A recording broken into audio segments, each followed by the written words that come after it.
శ్రీ గురువే నమ. ఓం శ్రీ మాత్రే నమ. ఓం సర్వమంగళాయ నమ. ఈరోజు హస్తరేఖ జ్యోతిష్యం మరియు అనేక ఎడ్యుకేషన్లో భాగంగా రమాగోపాల్ వీలాగ్స్ అనే ఛానల్ ద్వారా అనేక వీడియోలు మీ ముందుకు తీసుకొస్తున్నాను. అందులో భాగంగా ఈరోజు ఐశ్వర్య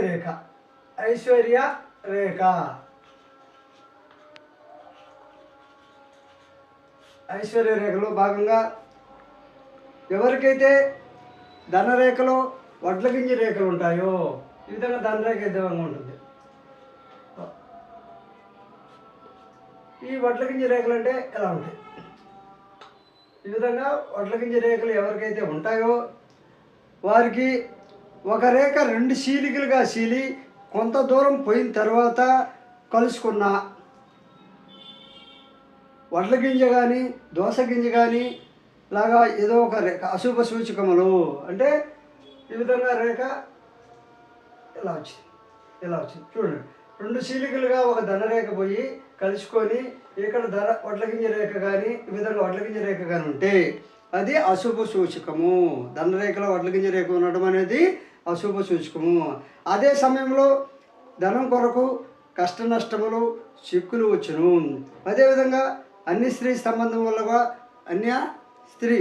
వల్ల ఎక్కువగా అవినీతికరమైన వారికి వచ్చును. ఈ విధమైన ధనరేఖలు వడ్ల గింజ రేఖలు అనేటువంటివి అన్ని స్త్రీ సంబంధం ఉన్న వాళ్ళకి ఎక్కువగా వచ్చే సూచనలు ఉన్నాయి.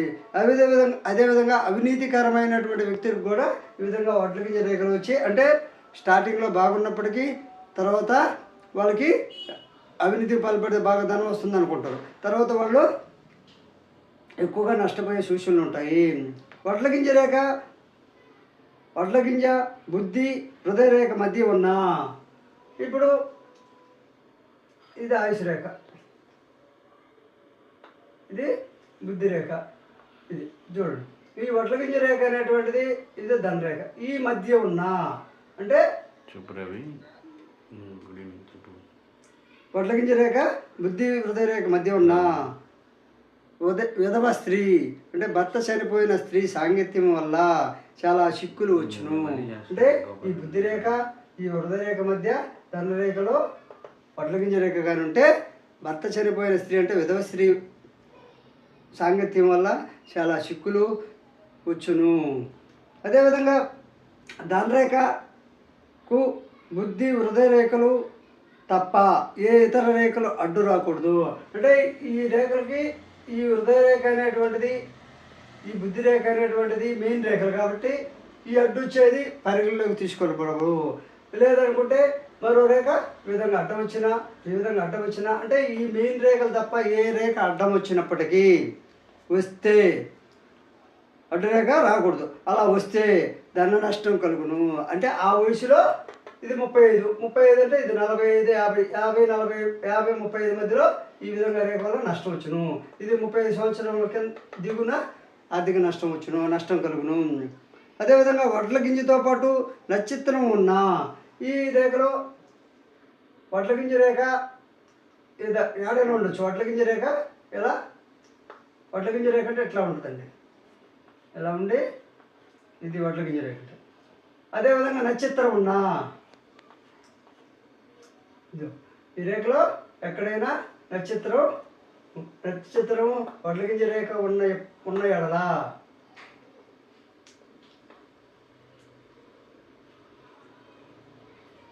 చూడండి, వడ్ల గింజ రేఖ ఉంది, నక్షత్రం ఉన్న ఎడలా ఎవరికైతే వడ్ల గింజ నక్షత్రం ఉంటుందో ధననాశం కలుగును, ధన నష్టం కలుగును.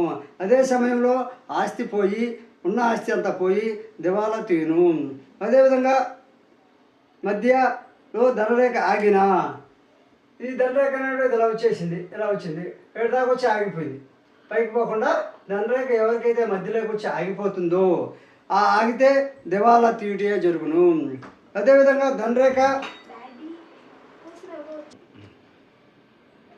ధనరేఖలో భాగంగా ధనరేఖలు చీలికలుగా ఉన్న ఎడల ఈ ధనరేఖ అనేటువంటిది ఇలా చూడండి, ఇలా ధనరేఖ వచ్చింది, ఇలా చీలికలుండి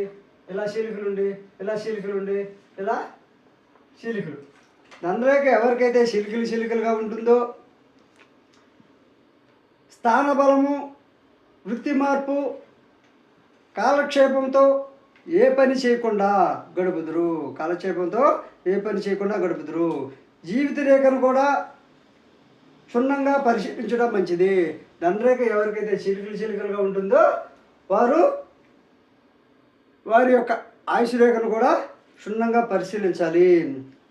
అదేవిధంగా భార్యకు ప్రాణహాని కూడా కలుగుతుంది. ఎవరికైతే ఈ యొక్క ధనరేఖ చిలుకలుగా వస్తుందో, ఇలా చిలుకలుగా వస్తుందో వారికి అటువంటి వాళ్ళు భార్య యొక్క ప్రాణహాని కూడా ఉందని చెప్పవచ్చు. కాబట్టి భార్యని ఈ విధంగా ధనరేఖ చీలికలు ఉన్నవారు భార్య విషయంలో, ఆ భార్య యొక్క ఆరోగ్య విషయంలో కూడా జాగ్రత్తగా చూసుకోవాలి.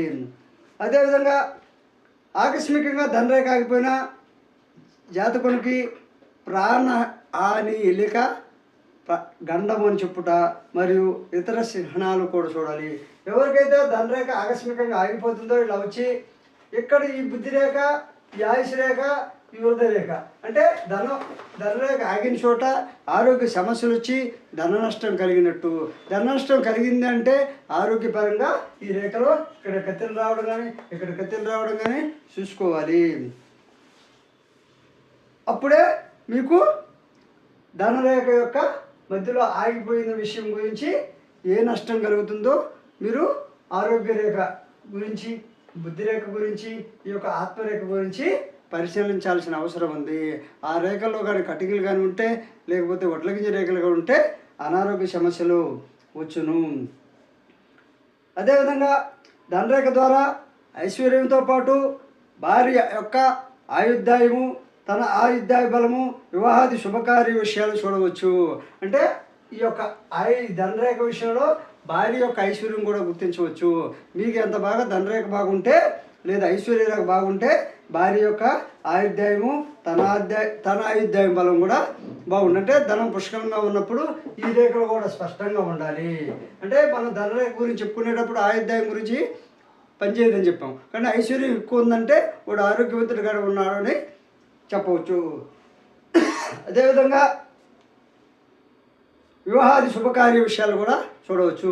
ధనరేఖ బాగుంటే, ఎవరికైతే ధనరేఖ ఏ కత్తిలు లేకుండా స్పష్టంగా ఉంటే వివాహాది శుభకార్యాలు చేసే వాళ్ళకి ధనరేఖ బాగుంటుంది. అదేవిధంగా ధనరేఖ శిరోరేఖను దాటిన తర్వాత కోసినట్లు ఉన్నా, ఇప్పుడు శిరోరేఖను దాటిన తర్వాత ఇలా కట్ చేసి కోసినట్టుంది. ఎవరికైతే ధనరేఖ శిరోరేఖను దాటిన తర్వాత కోసినట్టు ఉంటుందో వారికి ఆ వయసులో శుక్రస్థానం నుండి వచ్చి రేఖ ఆయుష్ రేఖను కలిసిన ఈ విధంగా కలిసి ఈ శుక్రస్థానం ఏదైతే ఉందో ఈ యొక్క రేఖ ఇలా తాకాలి, ఆయుష్ రేఖను తాకాలి. ఇది ఆయుష్ రేఖ. ఈ ఆయుష్ రేఖను శుక్రస్థానం నుంచి వచ్చిన రేఖ కలిసిన ఎడల ఆ వ్యక్తులకి ఆ వయసులో అంటే 40 సంవత్సరాల పైన అనారోగ్యం అవంతరాలు ఏర్పడును, ఆరోగ్య విషయంలో అవంతరాలు ఏర్పడును. అదేవిధంగా శుక్రరేఖ లేదా కుజిరేఖ లేని ఇక్కడ శుక్రరేఖ లేక కుజిరేఖ అనేది ఒకటి ఉంటుంది. ఇది ఎలా ఉండొచ్చు, లేకపోతే కొంతమంది చిన్నది ఉండొచ్చు. ఎవరికైతే కుజిరేఖ లేక శుక్రరేఖ దాన్నే దైవరేఖ అని కూడా గతంలో వివరించి చెప్పి ఉన్నాను. ఆ శుక్రరేఖ కానీ కుజిరేఖ కానీ లేకపోతే అంటే ఈ విధంగా ధనరేఖల కటింగ్ నుండి ఈ ఆయుష్ రేఖ నుంచి ఇట్లా ఒక రేఖ వచ్చి ఆయుష్ రేఖ అంటే శుక్రస్థానం నుంచి ఒక రేఖ వచ్చి ఆయుష్ రేఖను తాకిన ఎడల ఈ కుజిరేఖలు అనేవి ఎవరికైతే ఉండవో, లేకపోతే కుజిరేఖలు వాటినే దైవరేఖలు అని కూడా అంటాం. లేకపోతే అలాంటి వారికి అవంతర రేఖ వల్ల అంటే 40 సంవత్సరముల వయసులో ప్రాణహాని లేక శరీర రుగ్మత కలుగును. ఒక్కొక్కసారి రక్త బంధువులకి కూడా ప్రాణహాని కలిగి తద్వారా మనకి ఇబ్బంది వచ్చాడు. అంటే మనం బాగా చూసుకొని మనం పెట్టుబడి పెట్టే వాళ్ళకి హాని కలుగును. తద్వారా మనకు పెట్టుబడి పెట్టడం ఆగిపోతుంది, సహాయం చేసి అదే ఆగిపోతుంది, తద్వారా ప్రాణహాని కూడా కలగవచ్చు. ఒక్కొక్కసారి భార్యకి కూడా ప్రాణహాని కలగవచ్చు. ఈ విధంగా రేఖలు ఉంటే ఈ కుజిరేఖలు లేకుండా ఉండాలి. ఈ కుజిరేఖలు లేకుండా ఈ విధంగా వచ్చి చూడండి, ఈ విధంగా ఆయుష్ రేఖ నుంచి ఒక శుక్రస్థానం రేఖ తాకింది, తర్వాత ఇక్కడ ధనరేఖను మధ్యలో కట్ చేసిన ఎట్లా అలాంటి వారికి ఈ 40 సంవత్సరాల వయసులో అనే భర్తకి భార్య ద్వారా ప్రాణహాని కలుగును, లేదా భార్యకే ప్రాణహాని కలుగును. అదేవిధంగా ఈ స్థితిలో రుణబాధలు లేనివాడై పిత్రార్జితంతో జీవించువాడైనా ఆర్థిక సంబంధ మార్పులు తీసుకురాగాలని నిర్ణయించవచ్చు. అంటే రుణబాధలు అంటే అప్పులు కానీ లేకపోతే అలాంటి వ్యక్తికి పిత్రార్జితంతో జీవించేవాడైనా, అంటే తండ్రి యొక్క పోషణలో, తల్లిదండ్రుల యొక్క పోషణలో జీవించేవాడైతే, వాళ్ళ ఆస్తి ద్వారా బతికే వ్యక్తి అయితే ఆర్థిక సంబంధమైన మార్పులు తీసుకురాగలరని నిర్ణయించవచ్చు. పై సమయంలో హృదయరేఖలో విఘ్నములు ఉండవలెను. అంటే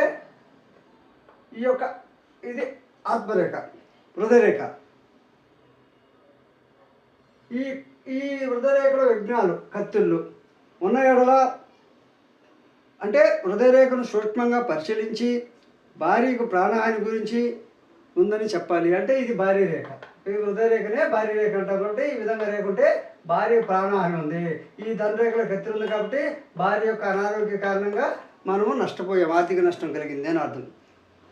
అదేవిధంగా శుక్రస్థాన రేఖ ఆయుష్ రేఖను కలిసిన యెడల పై రేఖలను చూసి నిర్ధారించి చెప్పాలి. అంటే ఇక్కడ శుక్రస్థాన రేఖ కానీ కలిసి ఈ విధంగా కత్తి నుండి ఈ విధంగా హృదయరేఖను కట్ చేస్తే మనం ఖచ్చితంగా వారికి ప్రాణహాని, మనకి ఆర్థిక నష్టము. అదేవిధంగా శిరోరేఖ శనిస్థానమున, హృదయరేఖ రవిస్థానమున ముక్కలై ఉండాలి. అంటే ఈ శిరోరేఖ అనేటువంటిది శనిస్థానం కింద ముక్కలై ఉండాలి, కట్ అయి ఉండాలి. అదేవిధంగా లేదా రవిస్థానం కిందైనా ఇది బాగుండి ఈ రవిస్థానం కిందైనా కట్ అయి ఉండాలి. ఎవరికైతే శనిస్థానం కింద కానీ రవిస్థానం కింద కానీ శిరోరేఖ ముక్కలై ఉంటుందో అలాంటప్పుడు ఖచ్చితంగా భార్యకి ప్రాణహాని. అంటే ఈ రెండు ముక్క అయిపోయింది, ఇక్కడ కట్ అయిపోయింది, ఇక్కడ ధనరేఖలో కత్తిరి వచ్చింది. అంటే భార్యకి అనారోగ్యం కలిగి, ధన నష్టం కలిగి, ప్రాణహాని కలుగును. అదేవిధంగా శిరోవేదన మనకి కలుగును. కాబట్టి ఈ వీడియో నచ్చితే లైక్ చేయండి, షేర్ చేయండి, సబ్స్క్రైబ్ చేయండి. జై హింద్.